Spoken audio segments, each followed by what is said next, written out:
Hi, everybody. So this morning I was in professional development training where we were talking about some math stuff and about how to help students see patterns.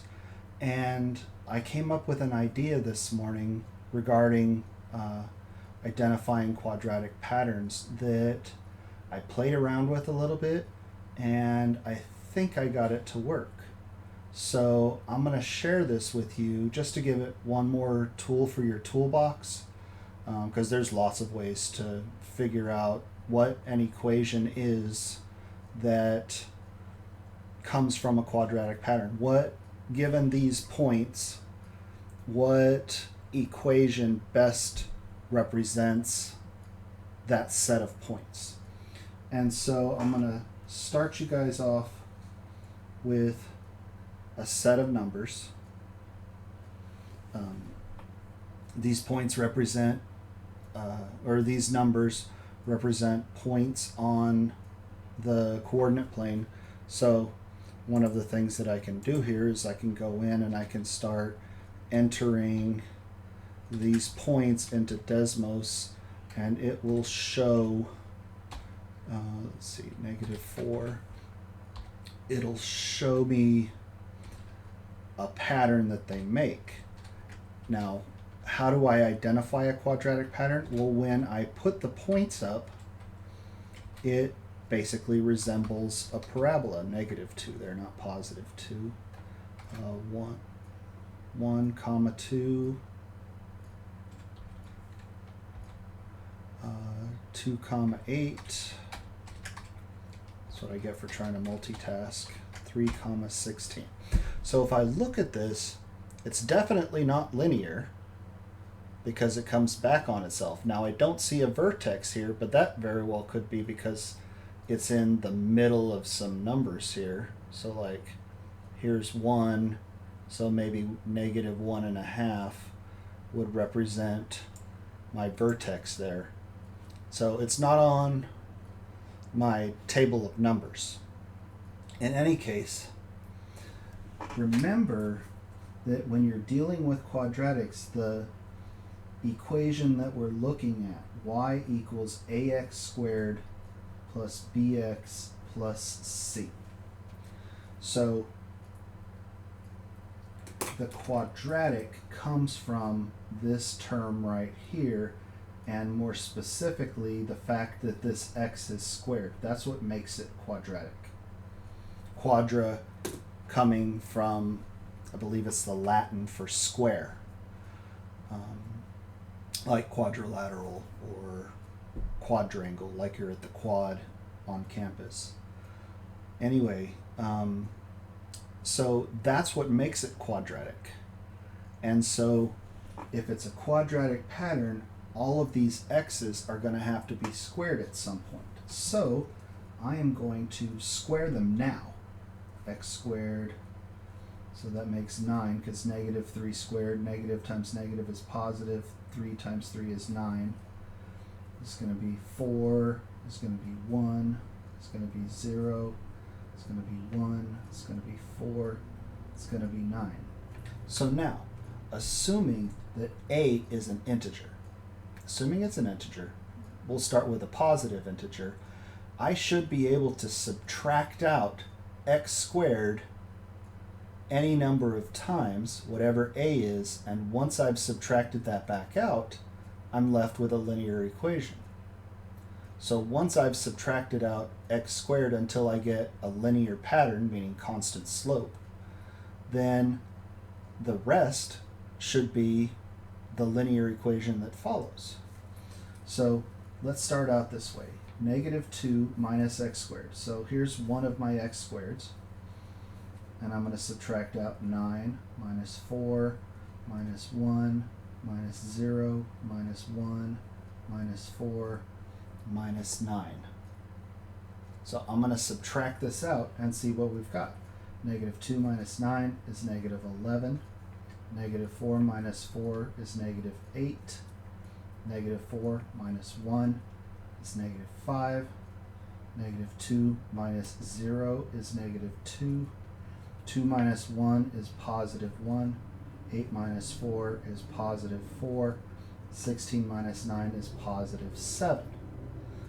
So now I look, is this pattern linear? Well, if it's a linear pattern, it better have a constant slope. Well, from negative 8 to, or from negative 11 to positive 8, I have to go up 3.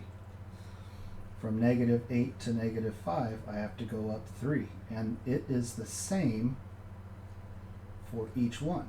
Negative 1 to 4 is 3, 4 to 7 is 3. So, having done a single x squared, 1x squared, 1x squared, I'm left with a linear pattern here. So here's my linear pattern. Now I want to see what equation this fits. Well, constant slope, this number here is my slope. So that's going to be 3x. And then whatever it shows for the 0 is my b. So there's the mx. And here's the b, minus 2. So this should be 1x squared plus 3x minus 2. And then normally we can get rid of that 1. So let's graph x squared plus 3x minus 2 and see what it comes up with. Y equals x squared plus 3x minus 2. Oh, did I mess up? Let's see, what is that point? Did I mess up? Because this point should be on it. Negative 3, negative 2. Oh, that should be negative 2. Oh, good catch. So you guys could have got 5 points from me. I give 5 points extra credit to anybody who catches me in a mistake in my class. So you guys could have got 5 points extra credit if you were in my class. So now that this point is actually correct, this does fit our model. So this method does work. So let's try it on another set of numbers. So remember, here's our pattern. Y equals ax squared plus bx plus c. And we're assuming that a is an integer, specifically a positive integer at this point. So let me go square these numbers again. So x is going to become x squared. 9, 4, 1, 0, 1, 4, 9. If you're in my class, you'd probably get used to that sequence pretty fast over here. And another way to remember it, if you can't remember it, starting at 0, they go up by odd integers. Plus 1, plus 3, plus 5. The next one would be plus 7, and so on. So let's subtract out an x squared and see what we got. Oh, wait, shoot. I'm getting ahead of myself. Let me put these points in first so that we can verify that it is a quadratic pattern. Negative 3, comma 8. Negative 2. Oh, that's, yeah, negative 2, comma negative 1. I don't want to mess up like I did on the last one. Negative 1, comma negative 6. 0, comma negative 7. 1, comma negative 4. 2, comma 3. And 3, comma 14. Well, it's definitely not linear. We don't see the repeated numbers on the left. So let's just check. So let me subtract out this x squared. So 8 minus 9, negative 1 minus 4, negative 6 minus 1, negative 7 minus 0, minus 1 minus 4 minus 9. So what do we have? We have negative 1.